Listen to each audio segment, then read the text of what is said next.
के साथियों का बहुत बहुत स्वागत है। आज कुछ ज़्यादा टाइम को नहीं देते हुए आप सब आए हैं। आपके माध्यम से कुछ ऐसे इश्यूज के ऊपर बात करेंगे, चर्चा करेंगे जिन इश्यूज के बारे में पूरा देश जानना चाहता है। हमारे साथ में रामजीत सिंह बाबू बैठे हैं, जो पार्टी के हमारे लेबर सेल के नेशनल प्रेसिडेंट भी है और कार्यालय इंचार्ज भी है। हमारे साथ में सुधांशु जी बैठे हैं, जो हमारे राष्ट्रीय सचिव है, और साथ में हमारे श्रवण जी है, जो मीडिया के प्रभारी है। साथियों, एक दो इश्यू है जिन इश्यू का प्रधानमंत्री जी से हमारे राष्ट्रीय अध्यक्ष हमारे पशुपति पारस जी मिले हैं। मिलने से पूरा बिहार के प्रति बात हो गई है और 24 के गठबंधन के रिलेटेड भी कुछ चर्चाएं हुई है। मेनली जो है एक मैसेज जो बहुत घूम रही थी, आप लोगों के माध्यम से भी बहुत जगह से मैसेज आ रही है, वो जा रहा है, ये जा रहा है। पार्टी पूरा हमारा घटक दल जितने भी मेंबर पार्लियामेंट से MLC है, पूरा पार्टी माननीय राष्ट्रीय अध्यक्ष जी के साथ है, माननीय पशुपति पारस जी के साथ। आज से नहीं, पिछले 32 साल से, हम भी पिछले 24 साल से पार्टी में हैं। तो हम सब लोग स्वर्गवासी नेता माननीय रामविलास पासवान जी के सिपाही थे, और उसके बाद में उन्हीं की परछाई जो उनके भाई है, हमारे राष्ट्रीय अध्यक्ष भी है, केंद्र में मंत्री भी है, उनके साथ कर रहे हैं। हमारे यहाँ पर भी एक है, लेकिन बदकिस्मती से वो एक भी उसी की तरह चल गया जिसको पार्लियामेंट से निकाला गया, जो कभी कोई स्टेटमेंट देता है, कभी कुछ कहता है, बीच में तो हनुमान जी बन जाते हैं हमारे प्रधानमंत्री जी की। अच्छी बात है।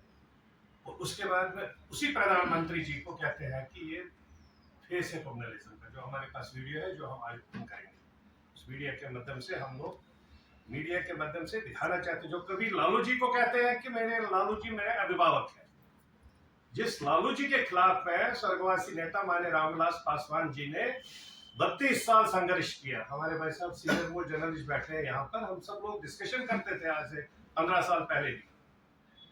बिहार की राजनीति में अगर कोई भी बदलाव आया, वो सब का श्रेय हमारे स्वर्गवासी नेता को जाता है। चाहे उन्होंने मुस्लिम चीफ मिनिस्टर की उस टाइम भी बात की, खाली इसलिए बात की थी कि बिहार की जनता को बचाना था। जिस तरीके से लालू जी का आतंक था, एमवाई कॉम्बिनेशन के नाम पर जो एक्सप्लॉइटेशन वो कर रहे थे, माइनॉरिटी के ऊपर भी एक्सप्लॉइटेशन कर रहे थे, मेजॉरिटी तो एक्सप्लॉइट हो ही रही थी, और उनका आतंक चल रहा था। उस आतंक को खत्म करने के लिए उन्होंने संघर्ष किया।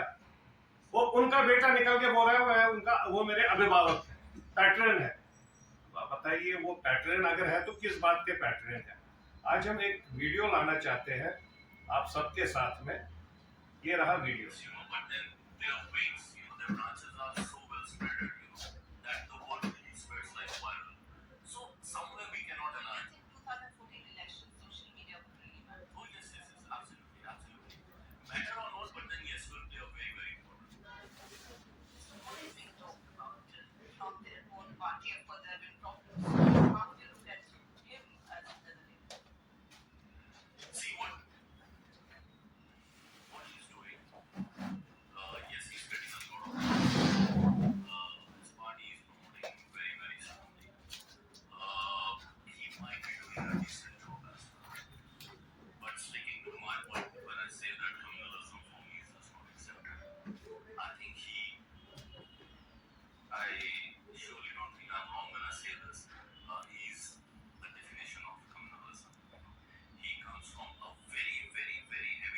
See the height. Definition of criminalism, face of criminalism, honourable प्रधानमंत्री को जहां आज ये तड़प रहा है, वहां जाने के लिए एनडीए।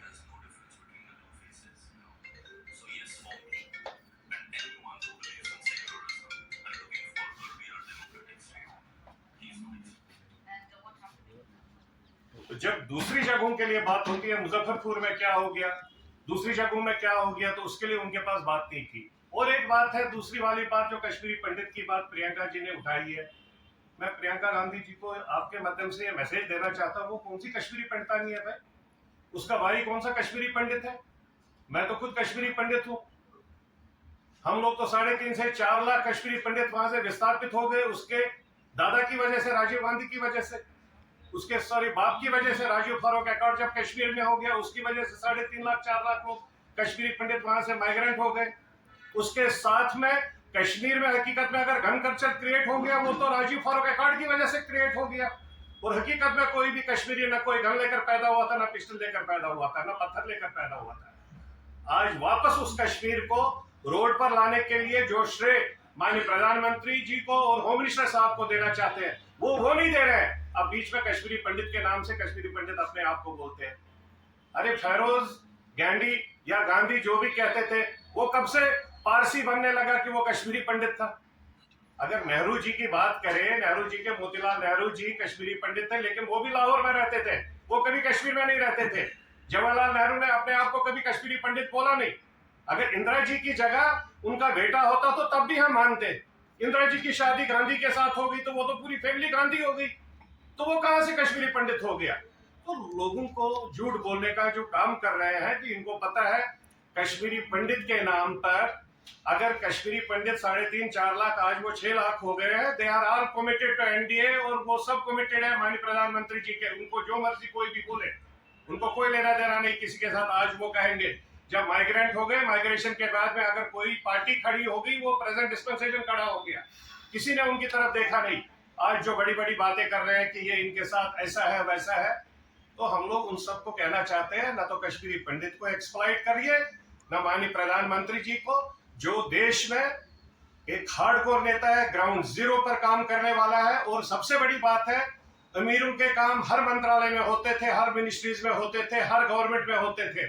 आखिरी पायदान पर जो गरीब है आज उसका काम हो रहा है, वो खाली श्रेय जाता है हमारे प्रधानमंत्री जी को, इस प्रेजेंट डिस्पेंसेशन को, होम मिनिस्टर को और हमारे नेता को भी, जो नेता हमारा उनके साथ में एनडीए गठबंधन में है। इसीलिए आज हमने चाहा था कि हम लोग आप मीडिया के माध्यम से इन सब चीजों को खुलकर आपके सामने खोले कि असली हकीकत क्या है। जो ये चापलूसी की राजनीति चल रही है, आज सड़कों पर सब आ रहे हैं, कभी उसके नाम को लेकर, अदानी के नाम को लेकर। अदानी वदानी का कोई मतलब नहीं है। रूल ऑफ लॉ है जो गवर्नमेंट ऑफ इंडिया के कॉन्स्टिट्यूशनल राइट्स है। कॉन्स्टिट्यूशन में क्लियरली लिखा है कि जो कन्विक्ट हो गया वो ऑटोमेटिकली बाहर है। अगर कन्विक्शन उसका वापस हो जाता है तो then speaker of the house will think over it. तो ये सब चीजों के ऊपर हम लोग की आज प्रेस वार्ता थी। अगर किसी का कोई सवाल है तो वी आर रेडी। आपने कहा 2024 के चुनाव को लेकर भी बात हुई है, तो क्या बात हुई है प्रधानमंत्री से, किस तरह से 2024 का चुनाव? जस्ट हमारा घटक दल माननीय नेताजी के साथ हमारे राष्ट्रीय अध्यक्ष जी वहां मिलने गए, प्रधानमंत्री जी से मिले, साथ में एक मैसेज गई पूरे देश भर में, बिहार में हमारी पार्टी एक है, माननीय राष्ट्रीय अध्यक्ष जी के साथ और पूरे फोर्स के साथ खड़ी है। तो बाकी जो बातचीत है, क्या हुई है क्या नहीं हुई, उस पर कोई चर्चा हमारी नहीं हुई है मंत्री जी के साथ। और प्रधानमंत्री के बारे में अगर कोई भी चर्चा आपस में हुई होगी तो I am too small to discuss that thing on media.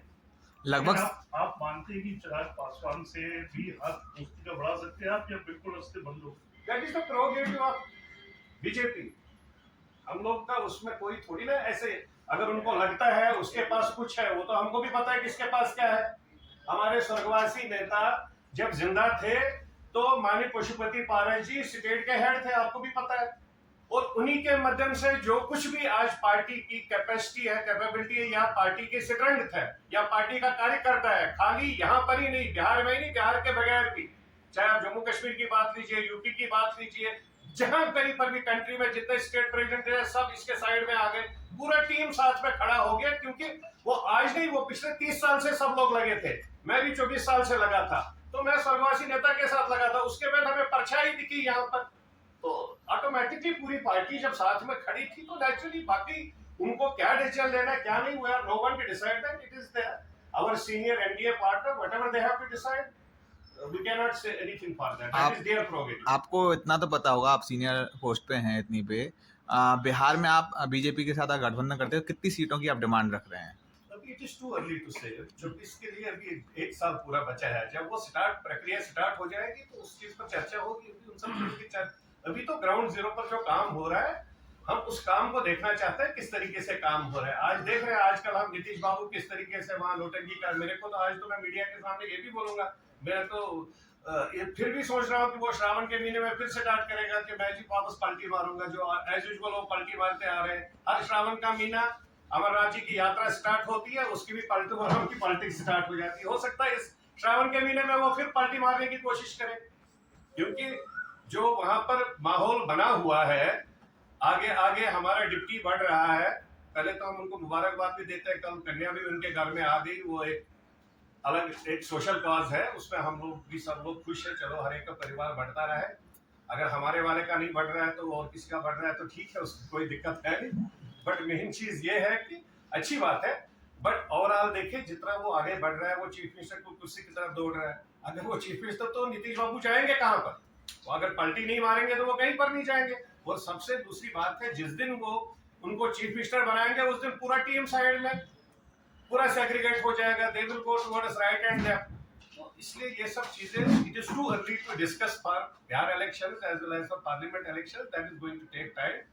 अभी देश में प्रधानमंत्री के माध्यम से जितनी स्कीमें आ रही है, हमारे माननीय मंत्री जी के माध्यम से जितने भी स्कीमें आ रही है, जिसमें 10 लाख से लेकर 3 करोड़ तक एक स्कीम है जो प्रधानमंत्री स्कीम है PMFY, जिसके माध्यम से हम युवाओं को आपके मीडिया के माध्यम से कहना चाहते हैं वो उसका लाभ उठाए। अनएम्प्लॉयमेंट जो कहीं पर भी बात होती है, हम चाहते हैं कि हमारा नौजवान यूथ देने वाली सिचुएशन में आ जाए, इन स्पाइट ऑफ लेने वाली सिचुएशन, तो आ जाए। देश में बहुत स्कीमें हैं, उसमें हमारे मंत्रालय में भी है, प्रधानमंत्री के माध्यम से भी पूरे देश में हर मंत्रालय में जितनी स्कीमें है, they should come forward and work for that.